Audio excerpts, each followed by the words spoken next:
The Oklahoma Sooners have a deep safety group heading into 2024, but there's a couple freshmen that might make a huge impact coming up on Locked On Sooners.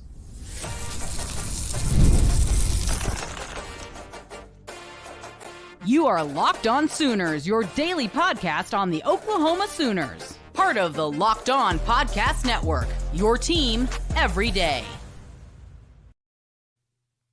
What's up, everybody? Welcome to Locked On Sooners, and thank you for making Locked On Sooners your first listen every single day. Today's episode is brought to you by FanDuel. Make every moment more as playoffs wind down. The sports stop sportsing like we want them to, but this summer, FanDuel is hooking up all customers with a boost or a bonus daily. That's right. There's something for everyone every day, all summer long. Visit FanDuel.com/LockedOn to get started.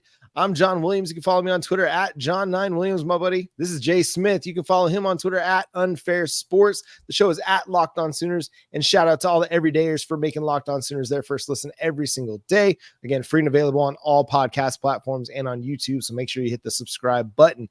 Jay, safety has become a topic of positive conversation for what seems like the first time in a long time, as Brent Venables, Brandon Hall in particular, have built a safety depth chart that looks really, really strong. Well, On3, as they get us ready for the 2024 season, is putting out their top position groups, their top 10 freshmen at each position group, and one Oklahoma safety made the list. Coming in at number 10, young Reggie Powers, the 4-star prospect out of Indiana, a dude that just turned 18, by the way, this summer. If he has even turned, I think he turned 18 in June. Just turned 18, but looks like a dude that has been in college football strength and conditioning programs for several years now. The kid looks like he's ready to go play some ball. He does, and I'd say Oklahoma benefited a lot from the unfortunate situation that happened at Michigan State with Mel Tucker, because once Mel Tucker was relieved of his duties there at the school, Reggie became open, and Oklahoma pounced on it immediately. Coming out of Ohio, RP3, like you said, he looks like a grown man, and he wasn't even 18 years old yet when he hit campus at the beginning of the year. He looks like a man amongst boys, and he's one of those hard hitters. My favorite thing about him coming in as a prospect was he has a highlight reel of him just hitting people, and it's like 6 minutes long. Yeah. So you can go through and watch him just level folks over and over and over and over again. And it warms my heart, because that's the old smash mouth Oklahoma football that we were used to back in the early 2000s, back when Brent Venables was the defensive coordinator, back when Bob Stoops was first getting things together, back when Schmitty was really building these guys up. We were just hitting folks. We kind of went away from that, of course, as we went through the last regime. But now it looks like we're bringing back smash mouth football, and y'all going to be excited about all these safeties, especially RP3. And thank you for correcting me that it is Ohio, not Indiana. I think I had Day McCullough on my mind a little bit. Yeah. I don't know where that one came from. But anyway, dude, I'm so pumped. And this is one of those guys that when you flip on the tape, you just immediately get excited for what he brings to the table. And we're seeing more of that out of the safety group. I think Robert Spears-Jennings, with the way that he plays and how fast and physical he plays the game, is kind of ushering in that new mentality in the defensive backfield. Gentry Williams, another kid that he plays fast and he plays physical, even out at that cornerback spot. But Reggie Powers, I mean, the ceiling is so high for what he can do on a football field. And I think he's going to have a chance to make an impact in year one, because he is so physically gifted. He is not afraid of contact. He's ready to come up and stick somebody at a moment's notice. He's going to have a chance to play in the box, similar to what we saw Robert Spears-Jennings do last year, playing along the line of scrimmage, utilizing his strengths, allowing him to just read and react and not have to play, deep safety and coverage a whole lot. And I think we'll see Brandon Hall, Brent Venables, Zach Alley try to get him and some of these other young safeties in situations where they're not having to make a lot of decisions out there on the football field, but they're going to get some experience in just doing the thing that they instinctually do the best. And for Reggie Powers, it's, again, playing up in the box, playing in run support, and just hitting folks. And I think we're going to see him make an impact. But this is a really, really strong safety group of freshmen. I mean, Jaydan Hardy, 4-star kid, Mykel Patterson-McDonald. I know a lot of people kind of overlook that because he's a 3-star prospect and somebody that okay, maybe the connection to David Stone was part of the reason he came, but Oklahoma's not in the business of just offering dudes just to offer dudes. We talked about it when we talked about Sean Hutton yesterday. You don't just bring people on just because they're somebody's buddy. No, you don't do that. Mykel can play. And then Mykel Boganowski. And we saw in the spring game that here's another kid that is just willing to lay the lumber on somebody, even a teammate, in an exhibition game. So this safety group, man, it really has a chance to be something very, very special. And even though Oklahoma's got 3 really good veteran safeties in Billy Bowman and Robert Spears-Jennings and Peyton Bowen, it would not surprise me at all to see any of these freshman safeties make an impact this year. Yeah, you're seeing that Venables and staff are all retooling the roster to get the players that matches what they do. I mean, as you mentioned, Mykel Boganowski is one of those that he kind of plays linebacker. He kind of plays safety. He's probably more of a cheetah role just because, like you said, he likes to hit people, right? To the point that his center, Joshua Bates, had to run up on him and tell him, hey, man, don't lay our tight end out. We kind of need him this coming season. But we're built on physicality, something that like I said, we missed that from the early 2000s. And so, yeah, looking at a play like a Mykel Patterson-McDonald, I used to watch him in high school, and no, the kid can play, right? He's a hair about 5'10", but there was a picture that actually went around. One of the safeties from the safety room, they all hung out and was hanging out at a swimming pool, and all of them look like they've been eating a lot and doing a lot of lifting. Shout out to Schmitty. He was putting them boys to work. Robert Spears-Jennings looks like he's nice and healthy and even bigger. And what's funny is with Zach Alley, when it's passing downs, he has a tendency of running a 3 safety high. So as you mentioned, John, there's a really good chance that these young guys are going to get an opportunity to play. One more person, don't forget, Woody Washington came back specifically to kind of play a rover type role. He's going to play corner. He's going to play safety. He may play a little bit of cheetah. So there's a good chance that you'll see even Woody Washington run around there in the safety role, which does nothing but help out because of all the experience that we have in the room. Man, be excited about this secondary. It's probably going to be one of the best ones we've had here, probably since 2015 when Zach Sanchez was back there. It's been a long time. And yeah, Zach Sanchez, GOAT, one of the best corners of the last 10, 15 years or so. Mm-hmm. I think flies a little bit under radar because of maybe how porous a lot of those defenses were during the, Brent Venables' absence. Let's just call it that. Yeah. Zach Sanchez was one of the better players on those defenses, but yeah, it's a group that, okay, we may still have some questions at cornerback opposite Gentry Williams. And we have some questions about, Gentry's health. If he can stay healthy, he's going to be great. Mm-hmm. But safety, man, it's solidified. You've got an All-American candidate in Billy Bowman. You've got up and comer in Robert Spears-Jennings. You've got one of the most talented and physically gifted players in Peyton Bowen. And then you have this freshman group that is just stacked, and it's diverse and it's stacked, and it's got big hitters. It's got guys that can play in coverage. And I talked about Mykel Patterson-McDonald earlier this offseason. And the phrase I like to use about him is a kid that plays above his weight class. He may not be the biggest, but he's got the mentality that he is the biggest, and he's going to go and make sure everybody feels his presence out on the football field. So, dude, whether it's Reggie Powers that you're excited about, or Bogue that you're excited about, or Mykel, or Jaydan Hardy, dude, this is a freshman safety class that there's a lot to be excited about. And you cannot say enough about it because it's just stacked with dudes that are very, very talented.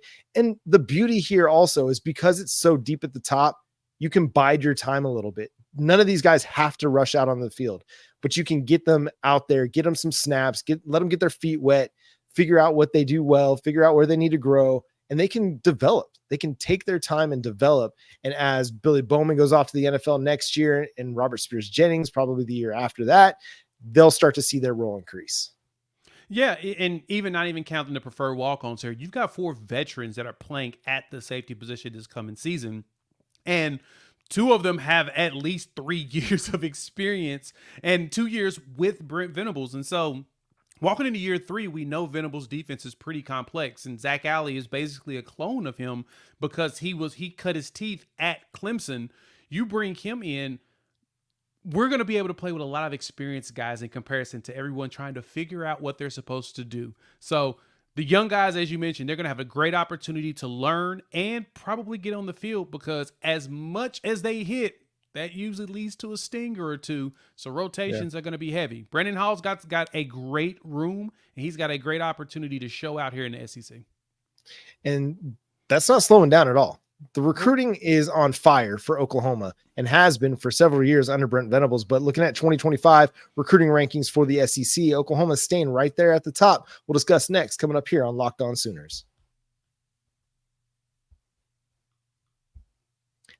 Passion, drive, and patience. The formula for winning championships is also what keeps your ride or die alive.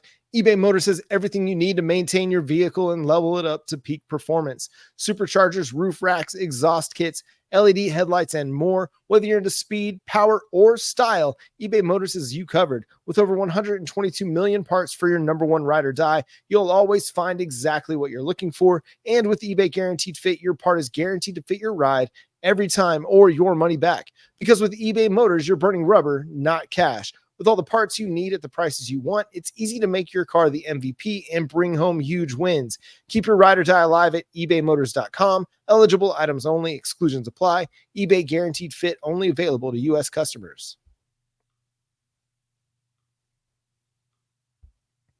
Are you watching Fox Sports or ESPN on your TV all day? Have to turn down the volume with all that shouting?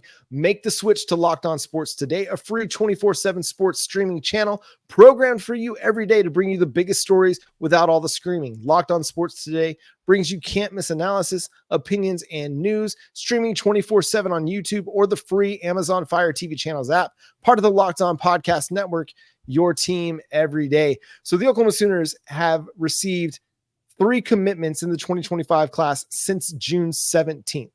Marcus Harris, Emmanuel Choice, and one blanket on it.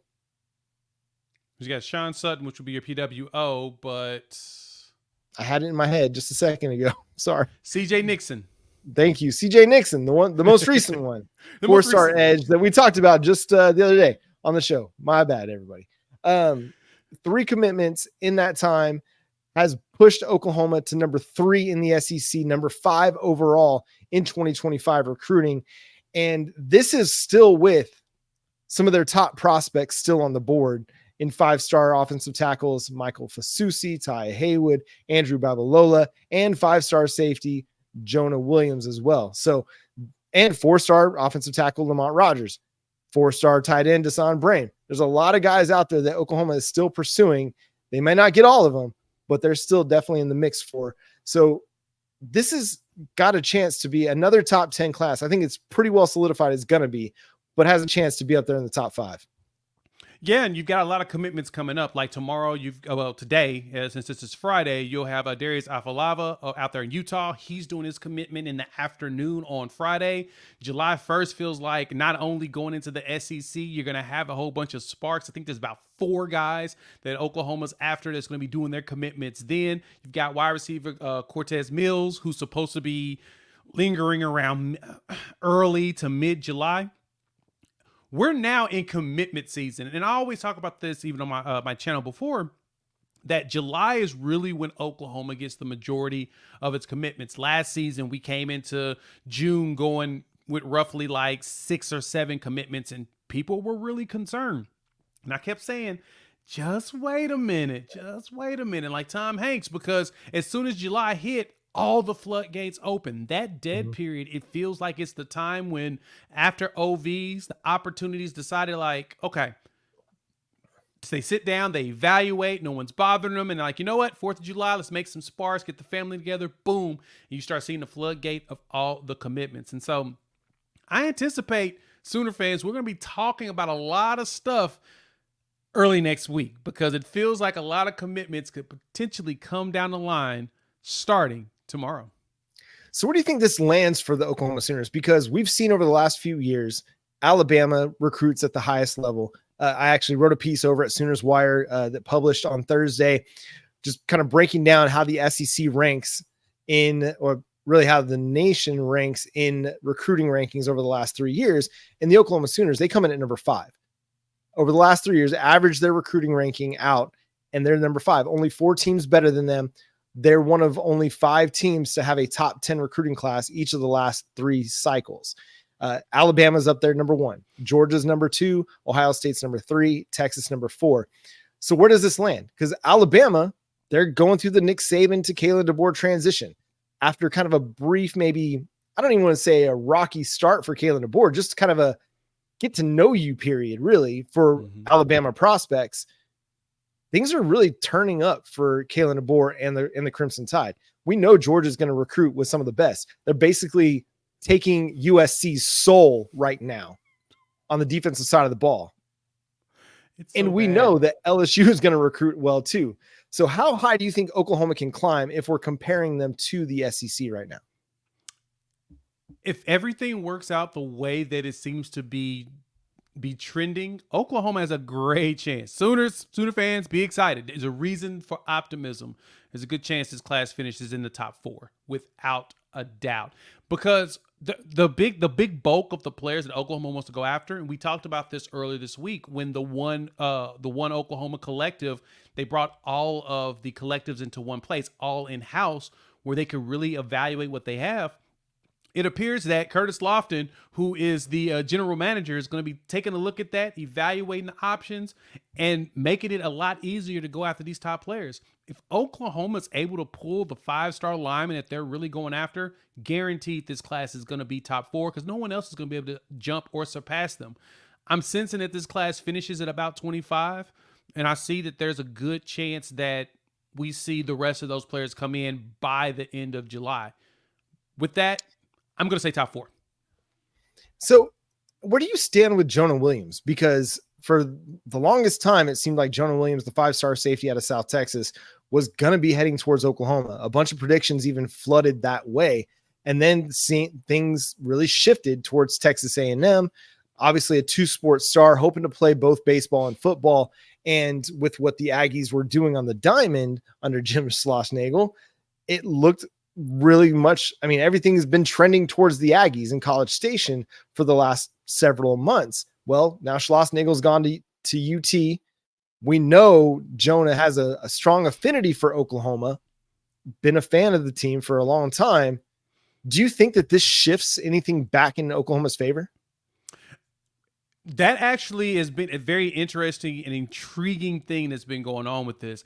I sense Oklahoma may go ahead and go kick those tires again, pick up the phone and see what's going on. Now, the other thing too is Oklahoma's already started picking up their safeties. You've got an Amari Robinson, who, if I'm correct, is supposed to commit here in July as well. He's one out of Arkansas that Oklahoma is starting to be tied to. I think there's a recent article went out because he was at the Rivals camp and he was the MVP on the defensive side. And it looks like there's a little bit of love towards Oklahoma when it comes to that. So if I'm Oklahoma, I'm still going to pick up the phone and see what Jonah thinks. Now, granted, personally, I've always thought that Jonah wasn't going to ever play a down of college football anyway. Felt like he may potentially get drafted high enough in baseball that you never see the kid. Granted, I felt the same thing about Deuce Robinson, who ended up at USC. He ended up playing at least a season at USC, and he got drafted pretty well. I think he was second round. If Jonah ends up first round, which, you know, there's a possibility because of how talented he is, I see him going ahead and just doing baseball full time, because it's not similar to the Kyler situation where Kyler playing quarterback is going to make way more at quarterback in comparison to what you're going to get at safety or even at linebacker in NFL. But if I'm Oklahoma, you're definitely kicking those tires, because if he does decide to play college football with Texas A&M and all this turmoil, I don't see a reason why you would want to go there to play baseball. That's where I think you would probably look at Oklahoma or even back at LSU, which I know was also a contender for his services. And he's going to be somebody that, yes, you love Amari Robinson. Yes, you love some of the other safeties that you're trying to bring in this class. But Jonah Williams is one of those dudes that's just so special. You find a place for him in your recruiting class if he wants to commit to Oklahoma. We'll see kind of where that all goes, because again, it's been quite the what's the word? Choppy waters. It's not been smooth sailing since maybe about January, February or so, when at one point it looked like maybe he was an Oklahoma lock. That's all kind of turned. But at this point, who knows what he's thinking, what Oklahoma's thinking, what A&M's thinking, or if even Texas might be on the table with Schloss now coaching the Longhorns. So many moving parts on the recruiting trail. we're getting more announcements with EA Sports every day. They're releasing more information about what the game's going to look like, how the teams are going to rate, who the highest rated players are going to be. We'll find that out here down the road as we get to a release date for college football 25. We're going to discuss how Oklahoma rated on the offense and defensive side of the ball with EA Sports College Football 25 coming up next here on Locked On Sooners.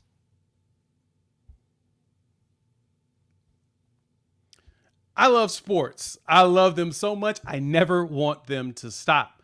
But as the playoffs wind down, we get fewer games and the sports aren't sporting like I would want them to. But FanDuel is keeping the sports going whenever I want.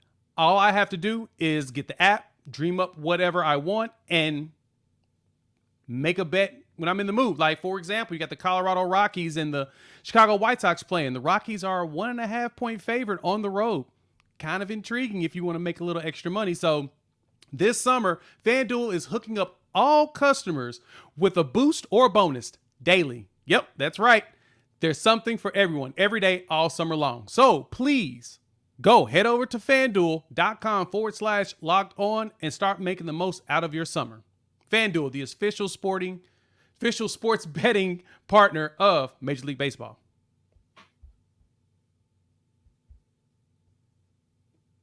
So EA Sports College Football 25 coming out in just a few weeks. If you don't got your PS5 or your Xbox One and you're wanting to play College Football 25, you might need to get on that because I'm sure there's going to be fewer and fewer options for you. I'm sitting here trying to weigh my options as well right now. I got a Switch. College Football 25 is not available on the Switch. So come on, Nintendo, get in the game. But hey, where do you want to start? Offense, defense, Jay? Where do you want to go? So I kind of want to start on the offensive side of the ball because, of course, we feel the disrespect there, right? So EA Sports dropped the ratings, top 25 offense power ratings for offense and defense. Now, disclaimer, these are all fluid. They're dynamic. They're not static, which means they will change as the season goes on. And as new information is presented, they will make adjustments and give you updates. But as of right now, on the offensive side of the ball, Oklahoma is sitting at number 23 with an 83 overall, which is tied with Florida State and Virginia Tech and USC on the offensive side. Now, when I looked at this, I was initially, of course, upset like everybody else because you got Colorado at number 8, which was kind of fascinating. Missouri at 9, Clemson's at 10. But I kind of understood what they did. They took a lot of the numbers from PFF and they leveraged it from snap counts and continuity and things of that nature. And unfortunately, Jackson Arnold has one actual start. So they kind of looked at him and dropped him. What made me even more calmed down after that was Tennessee's not even top 25. And everyone loves Nico Iamaleava. So everyone. So if Tennessee's not even getting any love because of Nico after what he did against Iowa, which, I mean, it's Iowa, wasn't that super impressive? I kind of get why they threw us there. But, man, 23 just feels so low. It does feel low, and especially for an Oklahoma offense, it's got a lot of talent. You know, yeah, there's question along the offensive line where you don't have a lot of experience from guys that are homegrown, but you are bringing in a bunch of transfers that add to that. This wide receiver core, I mean, it should rank as one of the best in the country and be very, very productive, but you got to see how it plays out with Jackson Arnold. I think it's going to be a group that's very, very dynamic. And again, like you mentioned, it's all fluid. It's all going to change. When Oklahoma puts up 40 on Tennessee, everybody's going to feel a lot better about Oklahoma's offense and Jackson Arnold, and it's going to be fine. No big deal. When they put up 50 on Houston, everybody's going to be chilling. It's going to be just great. Defensively, I am so excited that we're looking at a team that is fringe top 10 defensively. How long has it been? Now, these are EA Sports ratings, but if they live up to the hype, and I think, listen, if you hold teams to around 20 points a game, especially in the SEC, to me, that's pretty good and borderline elite. Because if you hold teams to 20 points a game, you're going to win a lot more than you lose, especially with Oklahoma's offense the way it's going to be, the way I expect it to be this year. Yeah, and the offense is traditionally fast-paced, a lot of scoring, a lot of points. But Seth Littrell also institutes some good running, some good power running, as well as leveraging the tight end, which is a little different than what we've seen the last couple of years. But I digress on that. Defensively, those ratings came out. Oklahoma sitting at number 12 with the 88 rating. Now, it's number 12, but it's tied for the 8th spot with Texas at 88. It's Texas, Penn State, Utah, Florida State, Oklahoma, and Iowa all sitting at 88 overall. Now, maybe a variable of 88 in between there, but basically being tied with everybody else on the defensive side. We haven't seen that on the defense for Oklahoma in forever. Like, literally talking about the 2015 one with the Zach Sanchez defense that we were talking about. That's basically where it feels like we're starting to get ourselves back to, and it feels like the trajectory of a Brent Venables defense that we've been hoping for.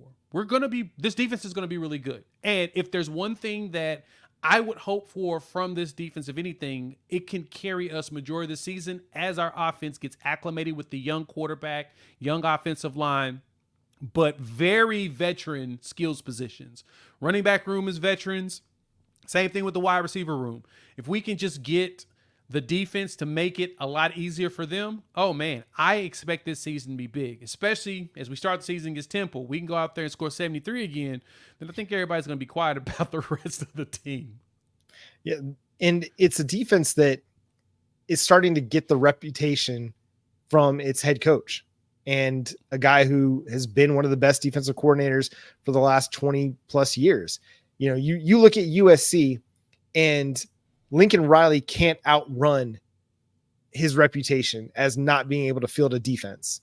Even bringing in a very well-respected defensive coordinator in D'Anton Lynn, who was awesome at UCLA, even bringing him in, Lincoln Riley can't outrun some of the soft narrative, some of the can't bring up and recruit defense narrative. Well, Brent Venables in Oklahoma, and Oklahoma's benefiting right now from Brent Venables and his reputation as a defensive mind that's helping them build a defense that is going to be one of the best in the country, if not this year, but in the coming years as well, because that depth is just insane and so much better than what it was when he arrived. And hey, being a top 12, top 15 defense, that's going to be good enough for Oklahoma to flirt with 10, 11 wins this season, because the offense isn't going to have to carry you. You don't have to live and die on Jackson Arnold's arm. You don't have to live and die on Gavin Sawchuk running crazy. No, you can afford a game where Jackson Arnold throws for 230 and a touchdown and an interception, because you have a defense that's going to be able to hold up its own end of the bargain, unlike maybe the last 10 years. Yeah, this is very much new territory for us. I mean, it's basically a throwback. I guess you could say more so vintage, if you want to call it something, because we're just, like you said, we're not really used to this. So I anticipate that. Well, the beauty of this is, before I say what I anticipate, the beauty of this is that this Brent Venables staff has shown they care about defense. They care about getting the right players in the trenches, or at least as many of the ones that they can develop as possible to be able to. The diamonds in the roughs, all of that.